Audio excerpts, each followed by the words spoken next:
Hello，大家好，我係彭志年哦。近比來到我最喜歡嘅融媒故事館吼，推大家吼來看下嘢貼書吼，你唔愛到正面咯，但係秘密基地，因為我係最早一屆吼來參與呢只個宿舍吼，飛特嘅宿舍吼，重建嘅時間吼。看到了的東西啊，一度裝喺相片哈，這些年從來都嚟搞，跟樣片咧門一出來哈，鬼村嘅聲音就都嚟聊天啊，嚟舒下哈，呢種嘅，嘿，嗰兩是戲目嘅時間哈，所以講色彩有相度啊，佢在用蠻眼神發到呢件事情哈，嗰兩是沒有很多故事館，融媒故事館呢籌備處。像這一根，它只要能舊的東西哈，像這個框哈，它能弄回去就弄回去。這個門可能是新的，你看哈，這種建築的特殊哈，它不是屬於台灣的 style， 它是用日本的風格發展出來的，其實是日本人最喜歡用的。常常那時候就坐在這邊，你看一天的時間哈，按床墊多亮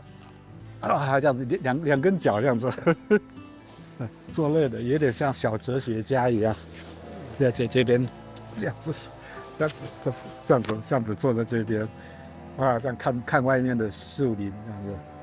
這樣子，有過好幾次，真的是很棒哎呀，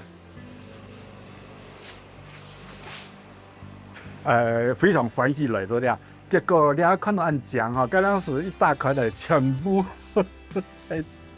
你講嘅廢棄嘅天線啦，係你嚟見到很多咧哈，用個模型管理啦，你做得變那樣非常歡喜。當時還請出來，出現該張相片，該張相片啦，來清晨來人香。幾算樣，我記憶中的高中哈，算樣，那慈祥中哈，帶着威嚴，哇，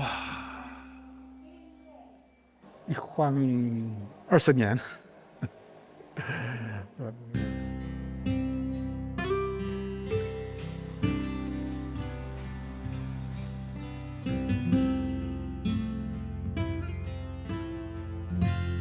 10年樹木，100年樹人，這些樹都是校長種的，60、70年、70、80年的，真的像一個人，在校長栽培底下留下來了，繼續為這個社會能夠這些貢獻，真的是很棒。在心靈成長上，我真的是，被感染了啦，所以改變了我一輩子。